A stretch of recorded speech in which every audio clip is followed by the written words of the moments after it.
Hello, and welcome to the live stream from Northeast Christian Apologetics. Today we are doing our Monday night book study, where we read through a book together and talk about stuff. Glad to have you out with me tonight, and also if you're watching on YouTube later on for this, this book reading, welcome. This is for anyone, and just to be able to get in contact with these books, to be able to have a conversation with me about these books online. So definitely glad to have you out, and anyone out to watch these videos. Don't hesitate to come out Monday nights at 6 p.m. For having a conversation live with us while we go through these books. My week's been good. Got to teach some apologetics at Castle Church this Saturday, and we were talking about what were we talking about this Saturday?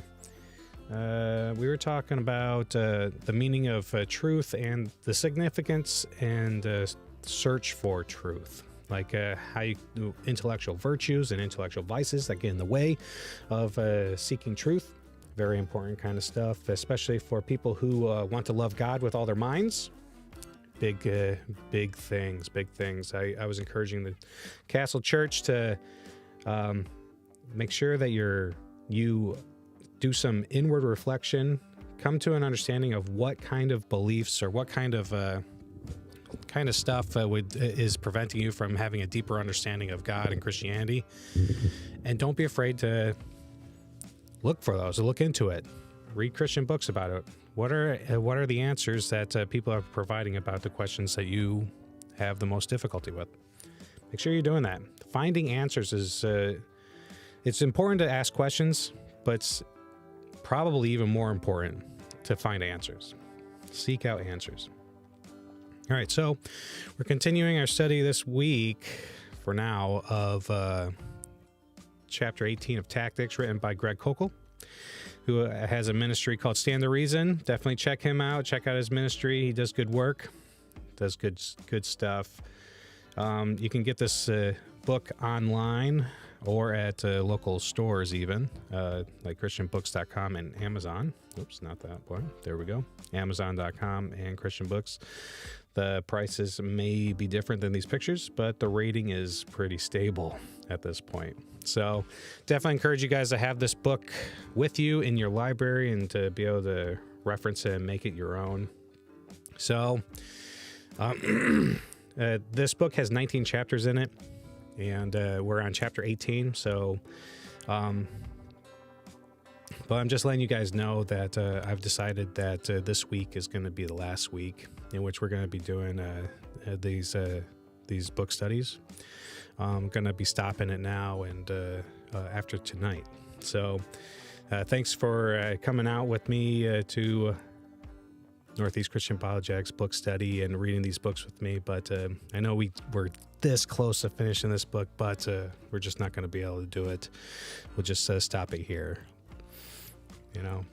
Or it could just be the holiday. April Fools. It probably did trick any of you, but just thought it'd be a fun little thing to do on this April 1st day. So, but no, yeah, we're going to keep going. We're going to finish this book we won't be finishing this book next week because I'm going to be out of town. But the following Monday is when we'll be doing the finishing this tactics book. So make sure you're coming out. Or if you subscribe and take a look at the my postings, I do schedule the next live event. So make sure you are subscribed, and you can get notifications of when we're going live. The Mighty Venus says, "Oh, you got me." I'm glad I got someone. But no, we'll keep going. We'll keep going. There's no reason to stop. There's no reason to stop right now. So I'm excited about finishing up our second book, which is going to be in 2 weeks. Going to be a good tick on the old axe handle, I suppose. And then we'll be jumping into Reasons for God by Timothy Keller, which will be a fun book. I really like the book. I think that it's a must-have for Christians. So let's head over, and also don't forget that there's a little bit of a delay. Don't hesitate to ask questions or comment.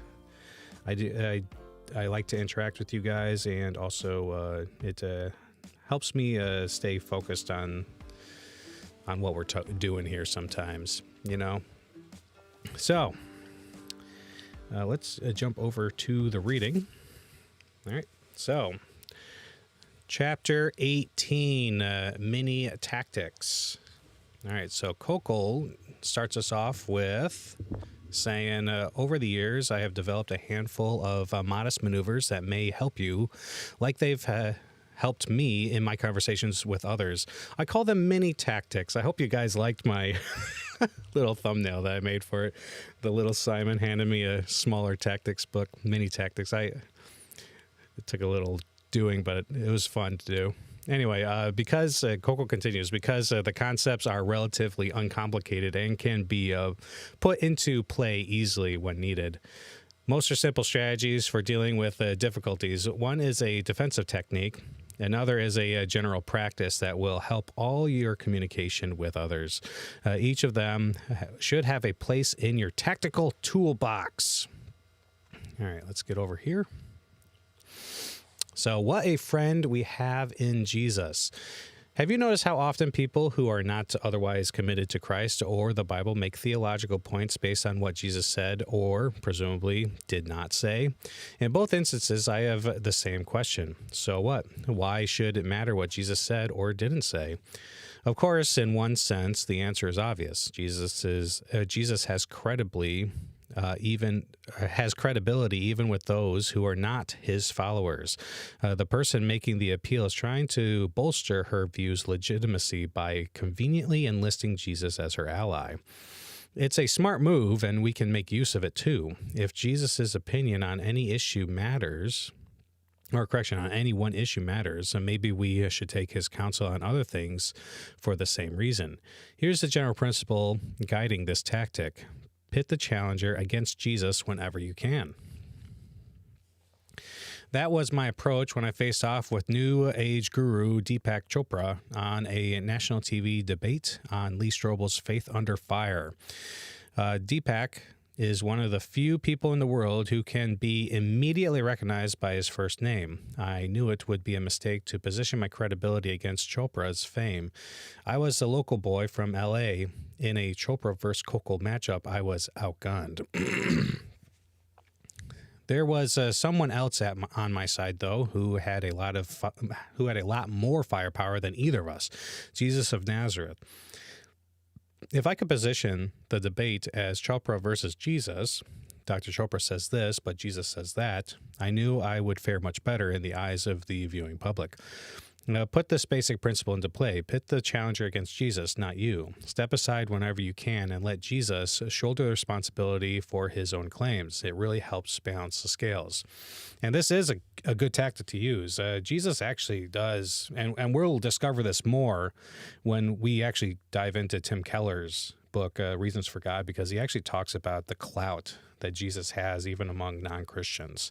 You know, like using him because he is easily arguably the most famous person who's ever lived, you know, and he has enormous amount of influence, whether it be through societal structures or societal movements or behavior changes, things of that nature. He has his fingers in everything, and he's definitely a household name. So Koukl continues, this move is especially important when dealing with the most offensive detail of our message, which is always the central claim of the gospel, that Jesus is the Savior of the world. The only one capable of rescuing us from judgment and restoring us to a relationship with the Father. That's why it's vital we let Jesus carry the load here when we can, since Jesus' view was crystal clear for anyone willing to take notice. When someone presses you on the narrowness of Christianity, shrug your shoulders and say, well, I understand how you feel, but this was Jesus' view, not mine, and he repeated it often. So did everyone else he personally trained to carry his message after him. Do you think Jesus was mistaken? And and we talked about this a little bit when we went through Is Jesus the Only Way in the On Guard book that we did. So definitely read that one. But religious pluralism is a big topic nowadays, and it has been since Christianity started. But and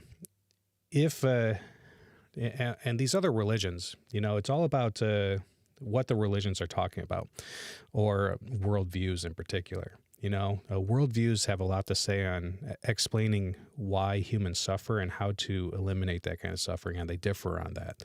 And so we should be doing an investigation of which worldview is the most reasonable, which has the most evidence, and then make judgments based off of that.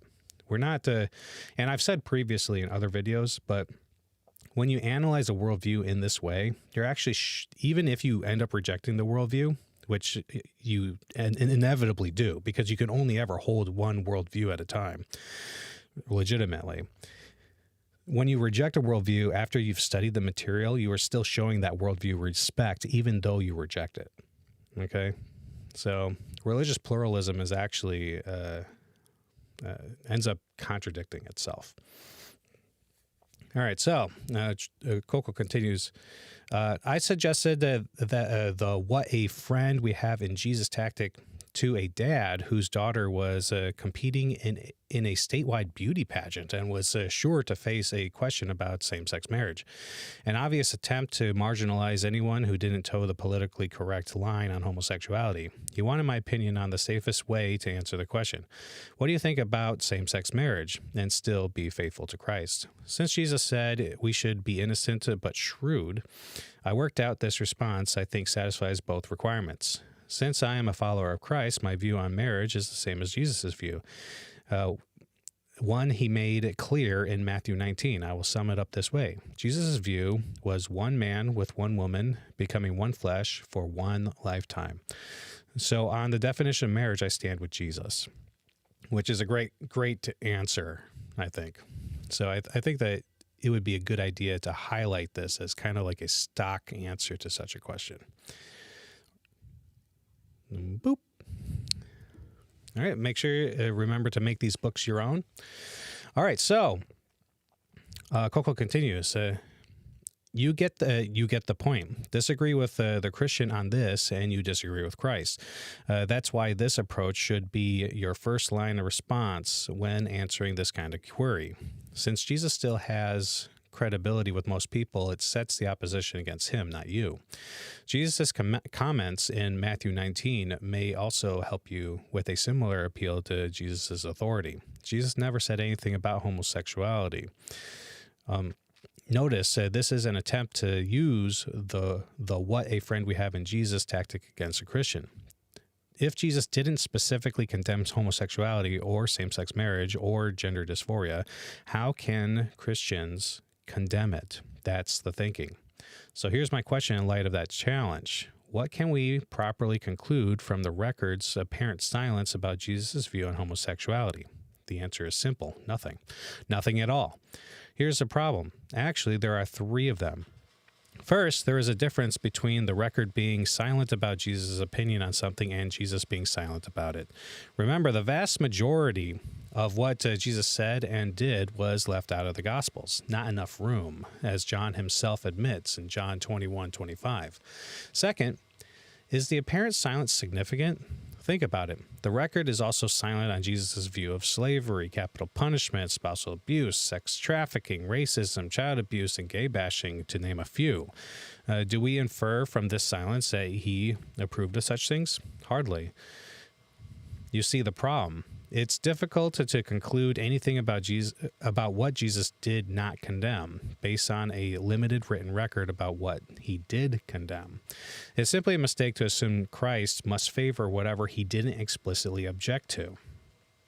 Notice I said difficult, not impossible. Sometimes we can infer Jesus' view on something we have no record of by listening carefully to his view on a related thing he did weigh in on. This point brings us back to Matthew 19 and his final flaw, and the final flaw of this approach. As it turns out, Jesus had strong convictions about sexual subjects. According to him, the only kind of sexuality, one flesh, that's proper is sex between a man and a woman in a lifelong committed marital relationship with each other. Matthew 19:4-6.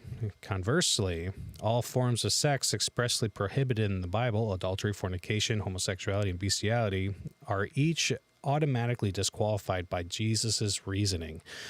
His one simple principle rules them out. Pretty straightforward. So it appears Jesus had a lot to say indirectly about the issues of homosexuality and same-sex marriage and gender dysphoria. Take advantage of any opportunity you have to get Jesus on your side. Let him do the arguing for you. You may have to set this up in advance by asking what's your opinion on Jesus. Most of the time, people will give a positive response. Let them establish Jesus as an authority, a great teacher, an important prophet, an avatar, a guru, a Christ of some sort. Then leverage that in your favor. All right, so sticks and stones. My mom used to say, sticks and stones may break your bones, but names will never hurt you. Your mom probably told you the same thing. It's a clever aphorism encouraging us to brush off foolish people, ignore their empty insults, and move on. That's usually good advice. It's not entirely accurate, though. First, names can hurt emotionally, even when we try to dismiss the slight. Second, when it comes to thinking carefully about weighty matters, name-calling can be a distractive nuisance. If we want to stay on target in an important discussion, we need to take action.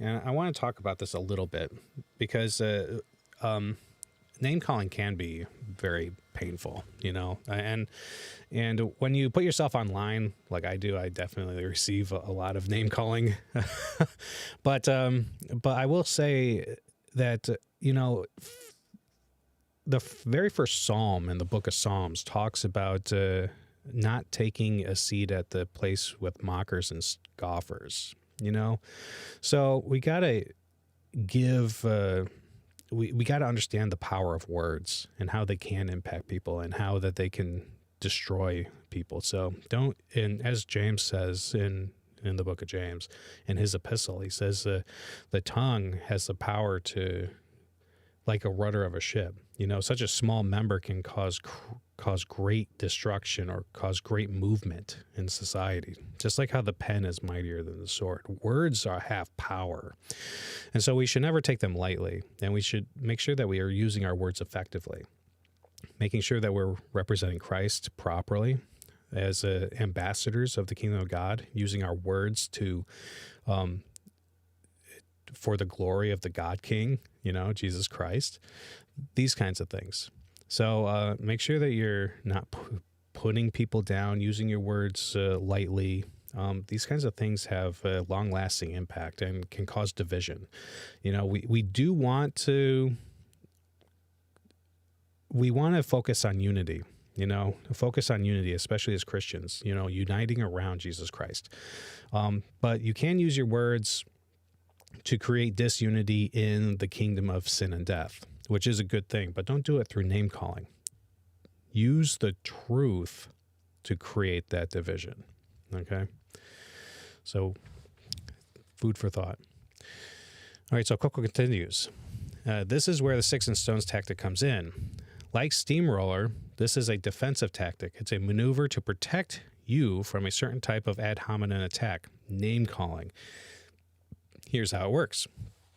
Whenever anyone tries to deflect your point by labeling you with a nasty name, bigot, homophobe, Islamophobe, racist, whatever, always ask for a definition.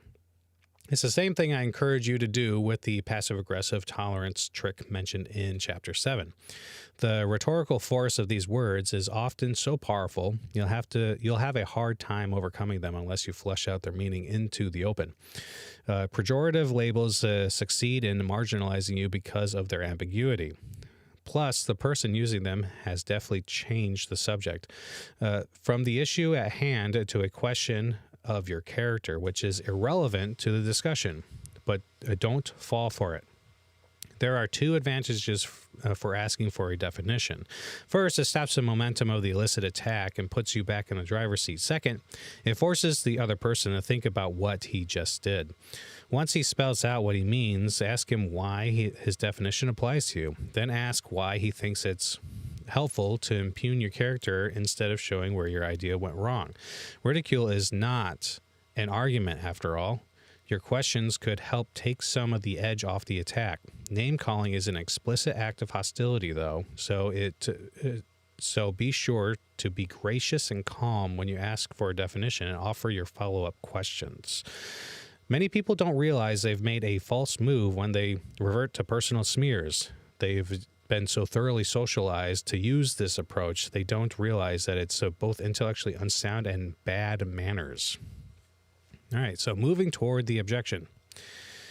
The next mini tactic was the result of a little epiphany, a moment of revelation I had while prepping for my national radio debate with Atheist and Skeptic magazine founder Michael Shermer.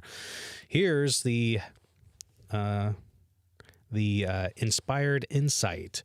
Sometimes it's better to move toward an objection rather than away from it, to embrace a charge rather than run from it. I was introduced to this maneuver in a movie. In the opening scene of Clear and Present Danger, a man with connections to the president is found dead in what appears to be a drug deal gone bad. To contain the PR damage, the president's advisors suggest he immediately downplay the relationship and distance himself from the problem. Analyst Jack Ryan, played by Harrison Ford, suggests just the opposite. If they ask if you are friends, he counsels, say, no, he was a good friend. If they ask if he was a good friend, say, we were lifelong friends. It would give them no place to go, nothing to report, no story. Don't run away from the problem. Run towards it and diffuse it. Don't evade. Invade. Embrace it, undermine its relevance, and take the wind out of its sails. In certain situations we face, that's good advice. I fully expected Shermer to fire off the atheist standard response to evidence for intelligent design. If you argue for intelligent design, then you're going to have to deal with the problem of imperfect design. If God designed living organisms, their design would be perfect. Clearly, there are design flaws, it seems. Therefore, there was no divine designer. If that point came up, I planned to follow Ryan's recommendation. I'd say, Michael, you're absolutely right. If we're going to argue for an intelligent designer, then I am going to have to deal with that problem. But you're not going to get off that easily. One apparent anomaly doesn't nullify the overwhelming evidence for design. That would be like denying that a wristwatch was designed because it runs 3 minutes slow. You're straining at a gnat, but swallowing a camel. This particular challenge to intelligent design isn't really an argument against the evidence for design. It's a distraction from the evidence. By moving toward the challenge, I'd blunt the objection by telegraphing to the radio audience that I was aware of the difficulty and wasn't shaken by it. Shermer would have no place to go, nothing to report, no story. As it turns out, that issue didn't come up in our debate, but something like it did. Shermer pointed out that if the Bible is a genuine guide to morality, then I'd have to pick and choose which biblical commands to embrace. My response, you're absolutely right, Michael. Yes, I explained, I would have to do the hard work of sorting the rules out, but that's true of every ethical system, even his. I faced no bigger challenge than he did with his objective evolutionary morality. I agreed with the problem, then demonstrated its insignificance. I know of Christians who are stumped when atheists charge there are lots of gods you don't believe in too. Zeus, Jupiter, Thor. We atheists just believe in one less God than you. It turns out the atheist is exactly right on this point, but it does him no good. believe in one less God than a monotheist is what distinguishes atheists from Christians, after all. Nothing meaningful follows from this observation. The flummoxed Christian could have simply said, yes, you're right. You do believe in one less God than I do. That's what makes you an atheist and me a Christian. We all already know that. What's your point? And then watch the challenge fizzle. So one other thing to mention here is that Christians were in the past already charged with this claim that we're atheists. Remember that Christianity was born into a world that was mainly polytheistic, where there's a pantheon of gods and a lot of discussion about different kinds of gods, and so and this was a big problem for Christians, because we rejected the pantheon of gods, that there were so many gods, and they would claim that we're atheists. And so one of the techniques in order to verify that someone was actually a Christian would be that they needed to not only curse Christ and reject Christianity, but also burn incense or worship or pay homage to the pantheon of gods, and also even worship Caesar, or at least that's what Pliny the Elder did. And so like this charge is not uncommon, but nowadays when we talk about atheists, we're talking about people who have a lack of belief in any gods at all, and so this would be like saying that like comparing a bachelor to a married man, and just saying, there's only one difference between you and me, and you have one wife. You just need to go one wife further and you'll just be a bachelor. It's like, well, the one wife is what makes the difference between me, a married man, and you, a bachelor. Like it's such a weird, I don't even understand why they even bring it up. To me, it's a ridiculous kind of observation. It's like, why even bring it up? It's pointless. Anyway, so Koukl continues. The next time someone raises an issue or a problem, instead of backpedaling, think for a moment whether there might be a way to move forward, to move toward the objection and embrace it and thus diffuse it. Here are some more examples. Challenge. The church is filled with hypocrites. MTO. Did he tell us what MTO meant? I forget. Well, let me know if you guys know what MTO means. Anyway, MTO. Actually, the church is filled with worse people than hypocrites, liars, swindlers, fornicators, adulterers, drunks, self-centered egotists, sinners of all sorts. That's why they need Jesus. Yeah, I just recently posted a meme about this. It was like, why do you go to church that's filled with hypocrites and sinners? And the person's response was like, yeah, that's why I'm here. If you're a Christian, then you need to acknowledge your own sinfulness and repent. That's the whole thing. We acknowledge our failures and flaws, and we recognize the need that we have for a savior. This is what makes Christians Christian. So when you surround yourselves with people who are likewise aware of their sinfulness and want to better themselves. This is really important. Really important stuff. So, we're trying to become more Christ-like all the time, and that process is going to take a long time. The process of sanctification is complicated. There's going to be ups and downs during that process. Okay. Mighty Venus that's why I go. Laugh out loud. Yep. Yeah, you'd be surprised. People dislike Christians just for being a Christian. We're trying to get better. We're sick people in need of a doctor, and that's who Jesus is. All right. So next challenge. There are 130,000 words in the New Testament, but there are more than 400,000 variant readings, mistakes, differences, and errors. MTO. Of course, there's lots of variants. That's what you'd expect when you have thousands of ancient manuscript copies. But the existence of thousands of copies of the Greek New Testament is the very thing that makes it possible for us to accurately reconstruct the original in spite of the variants.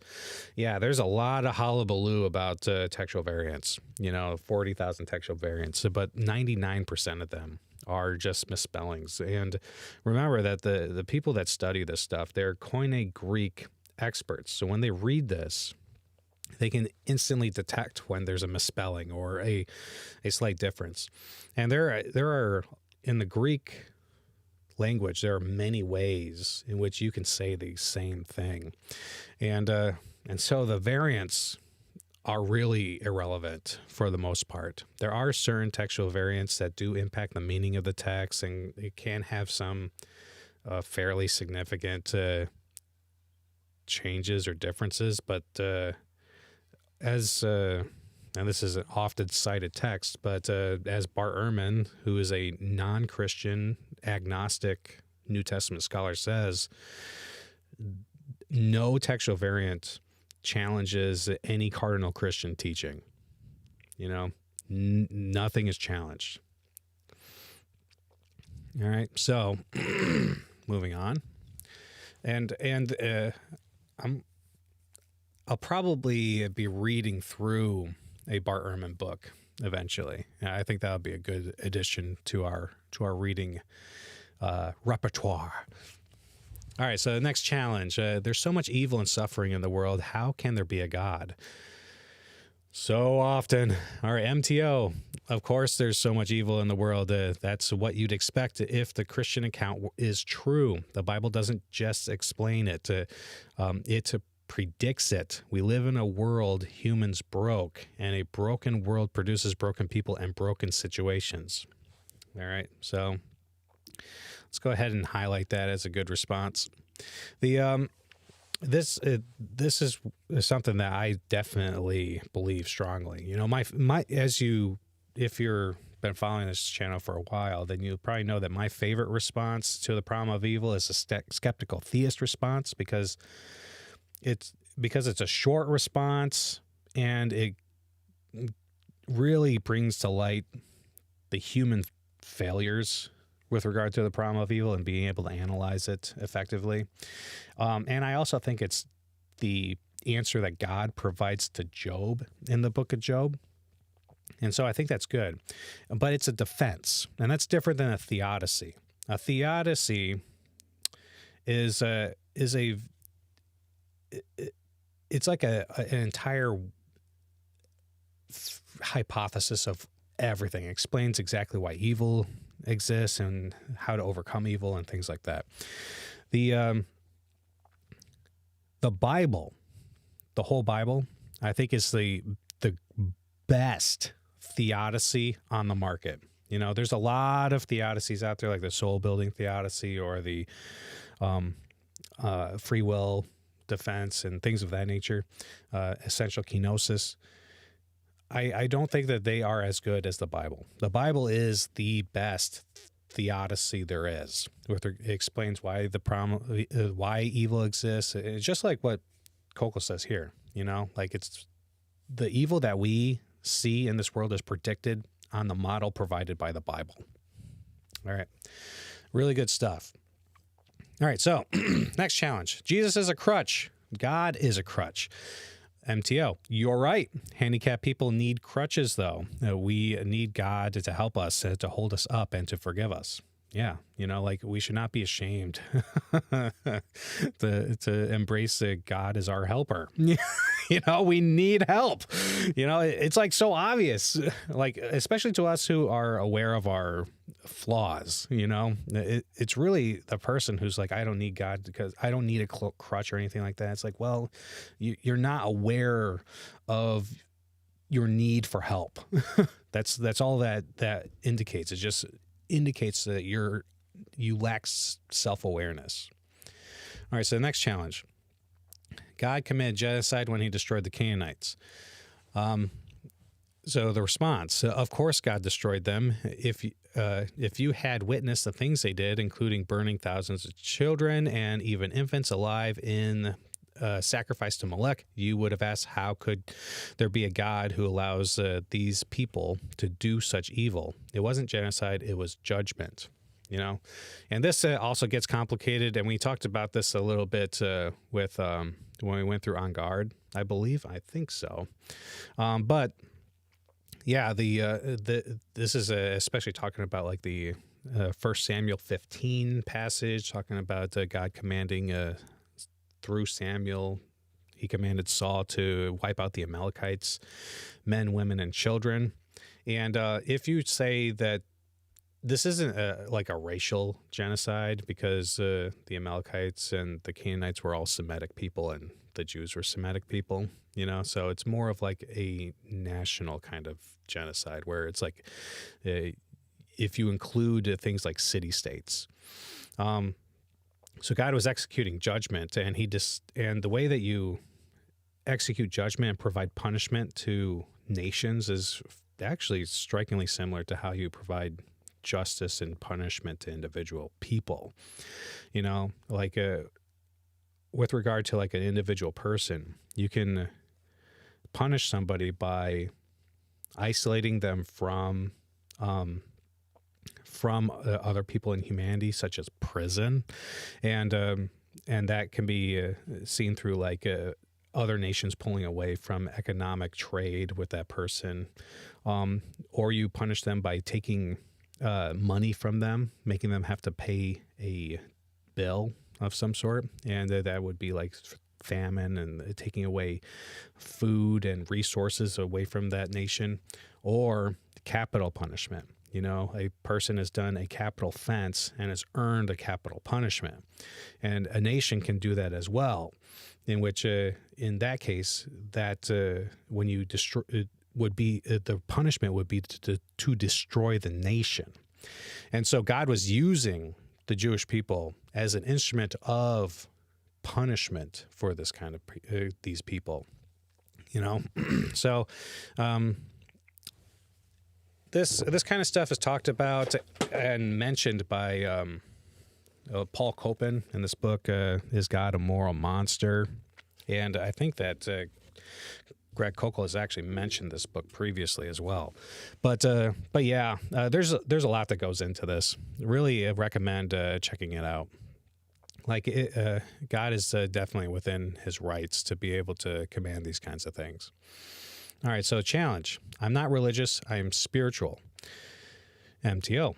Of course, your spiritual God made you that way so you could know him. Yes, everyone's a spiritual person to certain extents.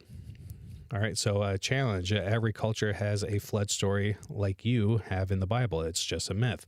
Of course, every culture has a flood story of some sort. That's what you'd expect if there really was a great flood that wiped out most of the human population. Do you think every culture independently invented a fiction like that? Yeah, I think that's really interesting, the fact that there's so much correlation with this. One interesting thing that I learned from Chinese Christians was with regard to their language. When they their written language is like symbols and stuff, and the symbol that they use for big boat is actually like a boat that is normally associated, a symbol for the boat, which is normally associated with small boats, and then 8 people. They have a symbol for a person, and they actually have 8 people. And it's like, why is the symbol for big boat 8 people and a boat? Well, it's because Noah and his wife and his 3 sons and their wives. That's 8 people. Really interesting. Really interesting. And that's in their language, the written language that's existed for thousands of years. All right, so challenge, that's just your interpretation. MTO, you're right. That is my interpretation. How about this? Let me read the whole passage to you, and then you let me know from the context what you think I got wrong and why. Yep, and we already covered that. So Koukl continues, a naysayer's objection is often meant to push us off balance and put us on the ropes. In some cases, though, rather than go on the defensive, it's best to cast a negative as a positive. Tell them they're right. Then show them it doesn't work in their favor the way they think it does. Help them see that their complaint is not ultimately relevant, decisive, or damaging when seen in its proper perspective. Moving toward the objection instead of backing away from it can change the dynamic and cause a complaint to go dead in the water.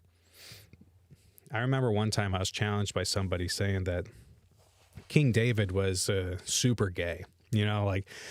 King David's super gay because he was macking out with Jonathan, and I responded, I was like, obviously I disagree with this, but let's just say that's true. What does that mean? Literally nothing. King David was a man who sinned on the regular. He was not a perfect man. So even if it was the case that he had a homosexual relationship with Jonathan, so what? It doesn't matter. All right, so, all right, go dead in the water. Next, so watch your language. Here is a simple communication tip that will make you much more effective as an ambassador for Christ. Watch your language. I don't mean avoid vulgar or obscene vocabulary. I presume you're already doing that. I mean something else. Consider this. When you settle into your seat on an airplane and the flight attendant addresses the passengers on the intercom, do you pay attention to the flight attendant noise? I don't, and neither do most seasoned travelers. So we've heard it before and tune out.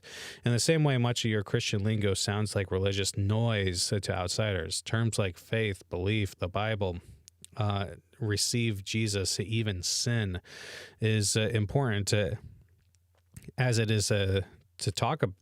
As important as it is to talk about it, fall on deaf ears. They've heard it before and tune out what to them is religious blah, blah, blah. Worse, Christian jargon can be misleading. This is especially true of the word faith, which suggests a kind of useful fantasy, a leap of religious wishful thinking in complete disregard for reason or evidence. Nothing like this is in view, of course, with the original biblical word pistis. Still, it's the way many people, including Christians, mistakenly perceive it, and this is true. Going to churches and talking about faith, this is a common belief even among Christians. This word pistis is actually better translated as like trust, and the faith that's talked about in the Bible is an active kind of trust, the kind of trust that behavior follows. When you come up to a chair and you sit in it, the act of sitting in the chair is a demonstration of your faith. And if you pick up the chair, but instead of just sitting in the chair, and if you go up to the chair and you push down on it and you pick it up and you analyze it for structural stability and the design and everything like that, and then sit in it, you did not lower your faith. You actually strengthened it. All you did was your investigation, all it did was strengthen your faith, and you sitting in it was just a demonstration of that faith. So Mighty Vina says, it is clear they haven't read the Bible. It is basically a book of human failure throughout all time. It is a book on why we need God. That is correct. Well said. Very, very important to understand that, just because it is described in the Bible, it does not mean that it's prescribed by the Bible. The Bible is it provides a naked description of humanity, and it is to make us understand our need for a Savior, our need for forgiveness, our need for reconciliation with this holy creator being. So, well said. All right, so Koukl continues, to solve the lingo problem, I've made a habit of finding and using substitute words, synonyms for religious terminology, to brighten my conversation and improve my communication. Instead of quoting the Bible or the Word of God, both easily dismissed, why not cite Jesus of Nazareth? If he's the one you're quoting, or the people Jesus personally trained to follow after him, the apostles, or the ancient Hebrew prophets. These substitute phrases mean the same thing, of course, but have a completely different feel to them. And that's the point. It's much easier to dismiss a religious book than the words of respected religious figures. When referring to the Gospels, they cite the ancient biblical evidence or primary source historical documents for the life of Jesus of Nazareth. That's the way historians see them, after all. And notice I've been using the phrase Jesus of Nazareth instead of Jesus Christ, or even the more religious-sounding Christ. My phrase communicates a feet-on-the-ground real person of history, plus those words are fresher to contemporary ears. And Jesus was called Jesus of Nazareth a lot in the book. That was a major disambiguation for Jesus. Remember, since Jesus or Yeshua was such a common name in first century Judea, they needed to use disambiguation in order to talk about Jesus. So they would talk about him like Jesus of Nazareth or Jesus, the son of David, particularly like blind Bartimaeus, which is one of my favorite stories in the New Testament. I love blind Bartimaeus. But yeah, these disambiguations are not used as often by us nowadays, because when we talk about Jesus, pretty much everyone knows who we're talking about. But so instead of using Jesus Christ, you can use Jesus of Nazareth or perhaps even the son of David. That'd be interesting. I haven't actually used that one in my communication, but anyway, Koukl continues. I also advise you to banish the word faith from your vocabulary. I have. I don't know about that one. All right, anyway, it works against us every time we use it, even when talking with Christians. Substitute trust for the exercise of faith. I have placed my trust in Jesus, which is the precise meaning of the original biblical term anyway, and convictions for the content of faith. These are my Christian convictions. That is, this is what I've become convinced of. So this is probably sound advice from Greg Koukl, but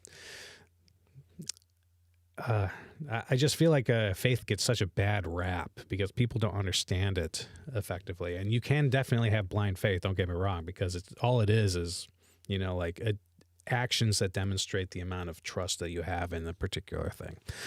But and you can have bad trust. You can trust something with completely no justification. So I feel like the word faith is a better description or a better word, because I don't know. That's just my opinion. But anyway, it's probably good advice. Koukl continues, for the same reason I don't talk about your beliefs. It's too easy to misunderstand this word as a reference to mere beliefs, subjective true for you, or correction, true for me preferences. Rather say, this is what I think is true, or these are my spiritual, not religious convictions. Non-Christians and unbelievers are still useful terms, but be careful when you use them. Sometimes they subtly communicate an us versus them mentality. Instead, substitute the phrase those who don't share our views, or people who differ with us, or those who don't know the Lord. I've even been avoiding the word sin lately, and not out of timidity about the topic, but because the English word doesn't seem to deliver anymore. Yeah, this is another word that a lot of people don't really understand. They're put off by the term sin because they think it's infused with religious connotations regarding commands, divine commands, and failing to measure up to commands. And that's true, but it's not the whole story. When the most accurate understanding of sin, and sin takes on many forms, and it's a complicated topic, but I think that the best way to describe it is that it's a failure to love, to exhibit properly ordered love. You can just say, someone's like, I don't believe in sin. It's like, do you believe that you have failed to properly love somebody in your life? Have you ever not properly loved somebody? And if the answer is yes, then it's like, well, that is what sin is. That's all that sin is. It's just a failure to properly love. And everyone's failed to properly love somebody, and that's all that sin is, really. But, it does bring on a lot of negative connotations, and you don't really have time to describe that all the time. So it might be something worth avoiding. So Koukl continues, instead, I talk about our moral crimes against God, or our acts of rebellion, or our sedition against our sovereign. By contrast, abandon terms like blown it and messed up as synonyms for sin. They simply do not capture the gravity of our offenses and end up trivializing our wickedness before God. All right, so the word forgiveness still seems to have emotional power, but sometimes substitutes like pardon, clemency, and mercy can put a fresh face on it. Rest assured, there's nothing wrong with using substitute words. Biblical translations is always a matter of choosing appropriate synonyms for original Greek or Hebrew terms. The goal here isn't to soften the original meaning, but rather to replace stale religious language with words that are more vivid, powerful, and precise, adding more punch to our point. Help yourself to my substitute words and make your own list of synonyms. Try to find down-to-earth ways of communicating your convictions to others. Notice I didn't say sharing your faith, so they don't tune you out. All right, so I'll warn you in advance, though, it's really hard for Christians, particularly seasoned ones, and especially those in ministry, to break the religious lingo habit. You'll need to make a deliberate effort, but the commitment will pay off by removing a massive barrier to a meaningful conversation. Get rid of those worn-out words and phrases, and those you speak to will take you more seriously. Watch your language. That's my rule every time I write, speak, or broadcast. I want the clearest, most compelling words I can find to resolve a difficulty or communicate the truth. So, the power of so. Many challenges offered by skeptics amount to little more than intellectual trash talk.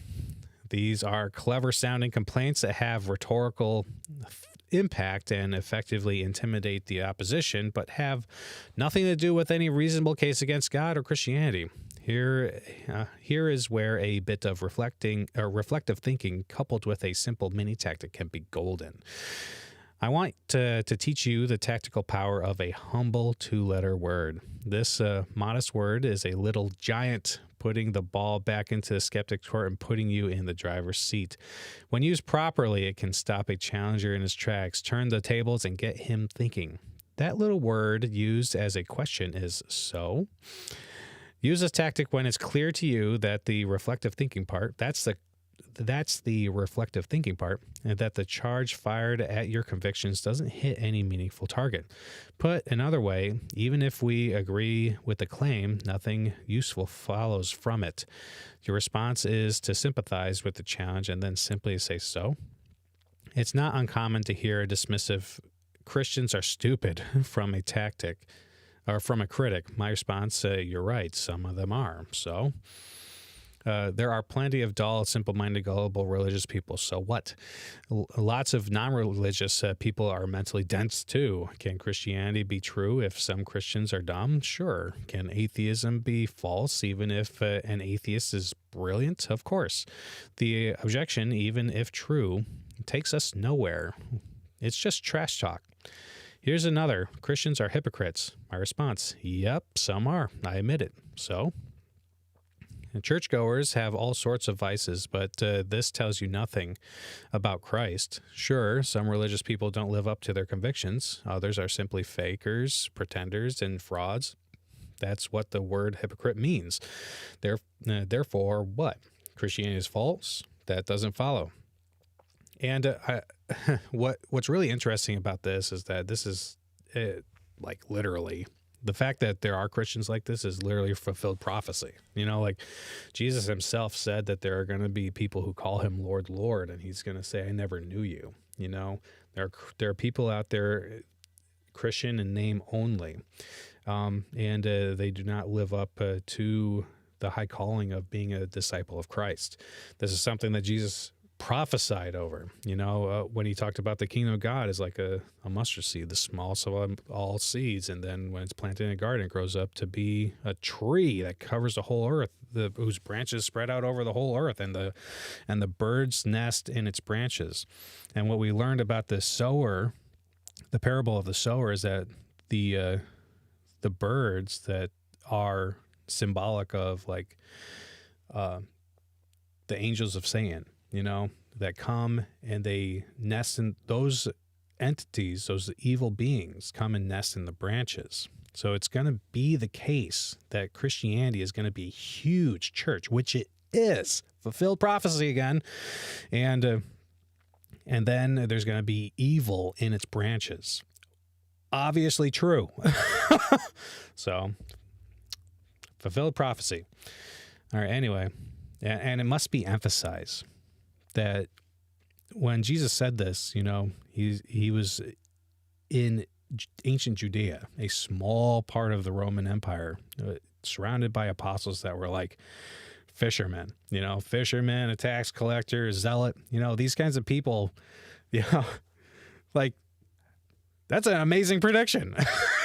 And even if you're like, well, the Gospels were written later and they invented the words, that was still first century. Christianity was still tiny at that point. It's fulfilled prophecy no matter how you slice it. It's interesting. I love it. All right, so Koukl continues. Here's a final example, one I've heard frequently. You're a Christian because you were raised in America. If you were raised in Iraq, you'd be a Muslim. My answer is probably so. Man, I hate this challenge. It's so annoying. All right, so even if true, what does that tell us about the merits of Christianity versus Islam? Nothing. What does that tell us about the merits of theism versus atheism? Nothing. This may be an interesting observation about culture and anthropology, but it tells you nothing at all about the truth or error of any specific religious claim. Whenever someone faults an idea by attacking something about the person who holds it and not by addressing the idea itself, they're being irrational. It's trash talk. Faulting someone's psychology is not evidence against their beliefs. Finding problems with religious people tells you nothing about God. Here's why. You cannot refute a view by attacking something else. Going back to this question or this challenge right here real quick. This is routinely understood to be the genetic fallacy, where you're saying that a view is wrong because somebody holds it through their culture or tradition or things of that nature. It's irrelevant. Who cares? You got to analyze the view itself. Saying that someone holds it just because they grew up in a particular area is irrelevant. You could literally say the same thing about atheists. In the Cambridge Companion for Atheism, it says that atheism is dominantly held in communist countries or westernized countries. So you could just say the only reason why you're an atheist is because you grew up in a westernized country, a westernized secular country. Otherwise you would, if you grew up in Iraq, you'd be a Muslim. So what? Who cares? Let's talk about what the views actually entail. Which one ought to be preferred? Which one has better evidences? Which one has better practical advantages? Which one has a better explanatory scope? These are the real questions, These are the real questions. Pragmatic justifications need to be considered. Really important stuff. All right, so Koukl continues. The question for the atheist is simple. Does God exist?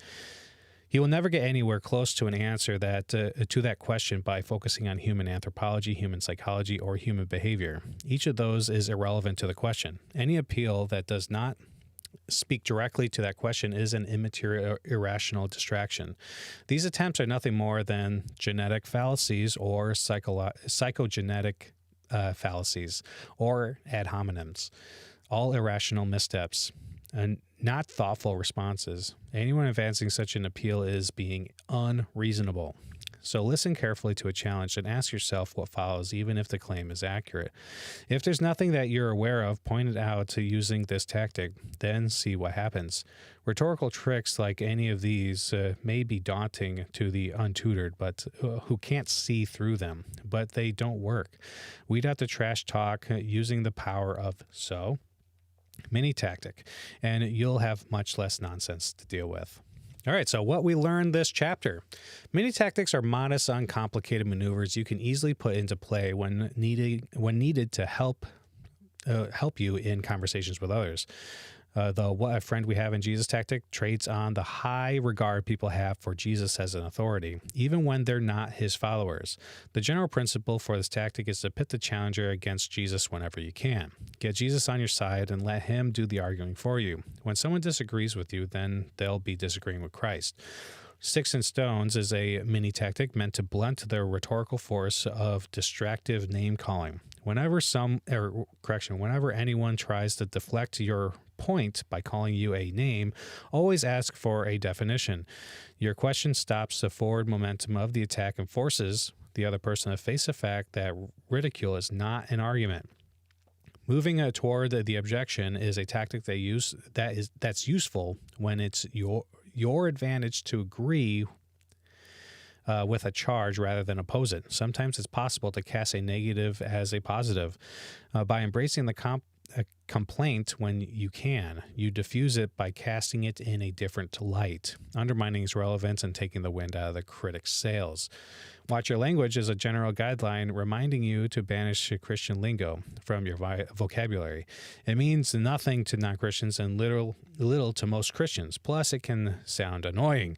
Religious jargon can also be misleading. To fix a problem, use appropriate synonyms for stale religious terms. Try to find down-to-earth ways of communicating your convictions to others so they don't tune you out. The Power of So employs a simple question that disputes the relevance of challenges that sounds compelling at first glance, but turn out to be irrelevant to the case against God and Christianity. Whenever someone faults an idea by attacking something about the person who holds it and not by addressing the idea itself, agree with the point for the sake of the argument and then ask, so? What follows from that point that's relevant to God's existence or the truthfulness of Christianity?